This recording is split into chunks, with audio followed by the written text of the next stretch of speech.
Hey, what's cracking, everybody? It's your boy Jason Yamamoto, aka Strength Over Benches, aka Yamamoto Boss. That's now my current stage name, my current rapper name. If you guys don't know, I'm a musician now. Full-time musician, and I'm a rapper singer. Okay, you guys have been following me since 2009. Just know that I've officially retired from the U.S. Army. I can say whatever I want, do whatever I want. There's nothing that anybody can do to stop me from pursuing what I'm pursuing, and I face no repercussions if I say anything wrong. I'm still gonna get my paycheck every month. So with that being said, I'm good to go from here on out. I'm a free man, and I'm a made man. I'm a set man. There's nothing anybody can do to so-called cancel me. I made a couple of videos already. Or not a couple, like damn near 10 videos, music videos. And if you scroll my newest song, it's called Nigga. And yeah, I'm gonna say the word nigga, man. Just how it is. I can say it now. I can't get canceled. You guys can't fucking snitch on me into the army. You can't fucking tell them that, oh, First Sergeant Yamamoto said the word nigga. I pissed off a lot of people. I ain't gonna lie, man. But the truth is, I'm a zero generation immigrant. I came from France at age 7, 1992, and because I spoke French and I didn't speak English, I got bullied heavily. I got bullied to the point where, my self-esteem was low, and I didn't master speaking English until I was like 21, 22. And even then, I was still struggling. That's why I created the whole YouTube channel, so that way I could practice public speaking, get better at speaking English, and just be a little bit more confident in front of the camera and in front of the people. And that's what ultimately led me to being an effective leader in the United States Army. Again, hence me being the first sergeant in the United States Army. With that being said, growing up, I grew up around the hood. I grew up mainly around black people. I had other Asian people that I hanged out with, mainly Laotian people. There was a lot of Laotians in my hood, and I mainly hanged out with them. And then when I wasn't hanging out with them, I would just be hanging out with the black people, because there was times where, I didn't say I was annoying, but I was pretty annoying as a little kid, because I needed constant attention, and I always wanted to hang out with people because I didn't have my parents. My mom and dad had divorced early in my childhood, like I think 3 or 4, and my mom had raised me up till the age of 7. Then she sent me here to the United States to live with my aunt and uncle, which they tried their best raising me, but at the end of the day, here we are. So, I grew up in Fort Smith City, Arkansas, and on the north side of town. And, it's, there was that era where everybody was a gangster. It just is what it is. Everybody was a Crip or a Blood or a subset of some kind of gang. And everybody was on, they were for themselves.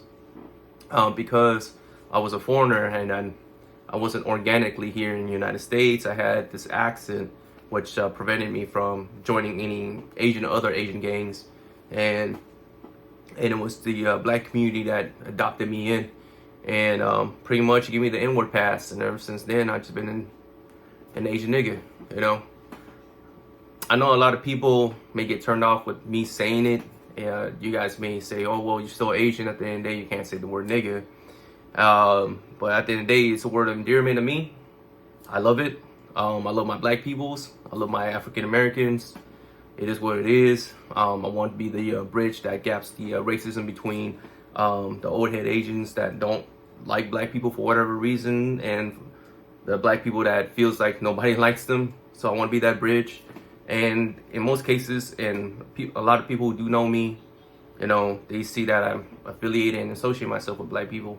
And I just always try to bring people together as much as I can. I believe in diversity. They gave me a shot to protecting me, and when I was growing up, it allowed me to, to join their affiliated gang, which is called Crips. Again, it's a subset out of Fort Smith, Arkansas, and that's what I grew up on.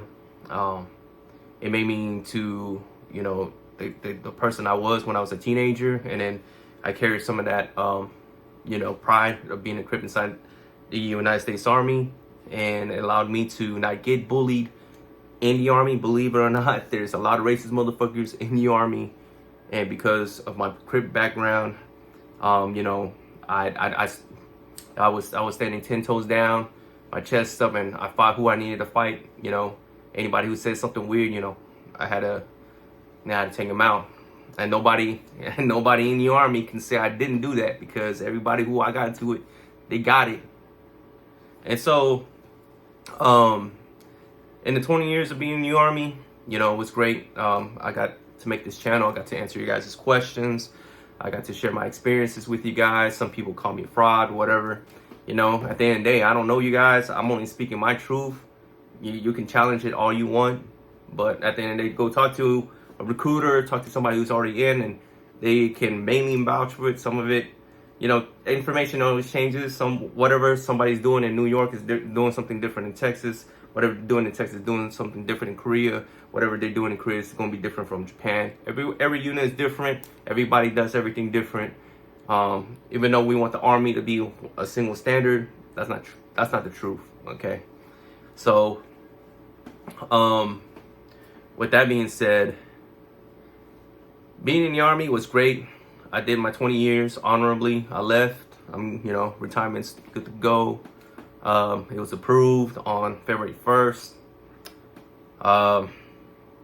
You know, the last 2 years I was a first sergeant. It was a great experience.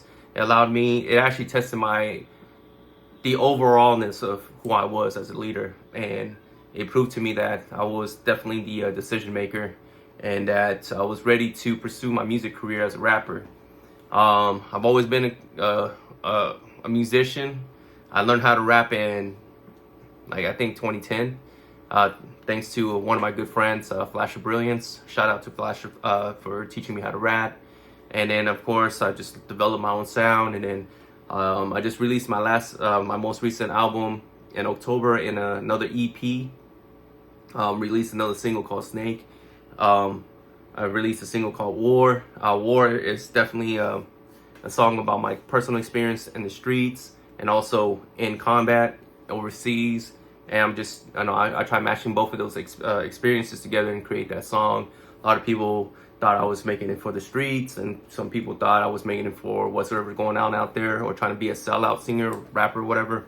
But the honest truth, if you just took a little bit of time to find out what my history was, everything checks out. You know, there ain't no mystery in my history. And then, with that being said, you know, when I made the song Nigga, it was an anti-racism, anti-hate song, addressing the rising crimes towards Asians, especially the elderly, and of course women and children and so forth. And also addressed, you know, black hate crimes in my song, which I didn't improve, like Emmett Till. Like, if you guys don't know anything about Emmett Till, it's a really sad story. And every time I hear it, or even see a movie or a depiction of that scenario, it really triggers me. So, with that being said, you know, that's what I'm doing now. This is who I am. A lot of people are upset that I became a rapper. It's like, man, you're such a great leader in your United States Army. I see you a certain way. I can't see you being this person, being this rapper, being this person that raps about, you know, sex, money, weed, and gang, you know. But as an artist, you gotta remember, you gotta appreciate the artist, because I'm evolving. You know, you see one part of my life, and I look at music as a diary. You know, in order for me to evolve as an artist, I have to dump all the things I wanted it to say before I was able to get out the Army. And then once all that's been dumped out, is out of my system, I have no choice but to force new material out of either what's going on currently, you know. And that's what it is. I put out a message. The first album was supposed to be for my family. If anything were to happen to me, I want my children to listen to that and let them know that there was stories behind that, and there's experience and philosophies in that album. So again, if anything were to happen to me, they have something to reference me as. And then Boss Level EP1, Um, Boss Level, uh, Boss Level 1 EP, sorry. Boss Level 1 EP, I'm messing my own EP up. But anyways, with that being said, that one had a lot of stories. You know, Chicken and Waffles discussed about P&B's death, and shout out to P&B Rock. Um, there was other songs that talked about my time in the streets when I was younger. There's times when I was currently in the National Guard and I was struggling just to make ends meet, and I was you know, thinking about, you know, going back into crime and doing the things that allowed me to be successful in the streets. But I stuck it out. Got my college degree. If you guys didn't know, I got my college degree, and just became, you know, overly successful in whatever I was doing. So I just stuck it out and just continued on the path of doing what's right and having integrity in what I do. So all I can say, guys, man, it's been a long journey, and hopefully you guys understand why I'm a rapper, musician, singer, whatever you guys want to call me, artist. The truth is, you know, I waited 20 years to do this. I'm not getting any younger. I only got a few more good years before my youthful face disappears and I'm looking like an old man. I feel like an old man. I don't want to think like an old man, but it's inevitable. Age will come, and if I don't pursue this now, I'll never pursue it. And how am I going to talk about chasing your dreams and chasing your goals to my children if I'm over here? Yeah, I accomplished a lot, but I never chased my own personal dream. I served my country. I protected you guys for the last 20 years. Now it's my turn to do what I want to do, you know? So with that being said, guys, I love you guys. You guys have always been there for me. I appreciate all the support, love. And I'm going to continue working on my craft, being a better artist, being a better rapper, singer. And hopefully I can put out some memorable projects for the guys who really do support me. I don't see myself being a mega superstar. I mean, I'm pretty damn good looking, but I'm not that good looking, and I'm only getting older. I do have professionalism. That's all on my side, so I'll be able to continue doing that and executing and reaching goals and be successful in my own ways. But I don't think I'll ever hit the Billboard charts. I mean, I really want to. I can see it. I don't know. I just don't know. It's just the world just so, you know, challenging, because people want who they want out there, you know.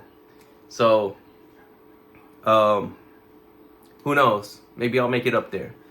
I just want to say thank you guys for sticking out for me, sticking it out with me. And I'll be on here more often and just talking to you guys and sharing some experiences. And if you guys got any questions about the Army, feel free to put it in the comment section.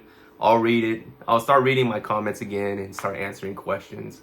If you got any questions about what's going on in my music career now, because that's what it is, it's a music career, I'll be happy to answer those too.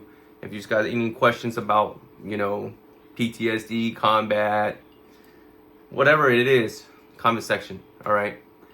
It's your boy, Jason Yamamoto, and I'll talk to you guys later.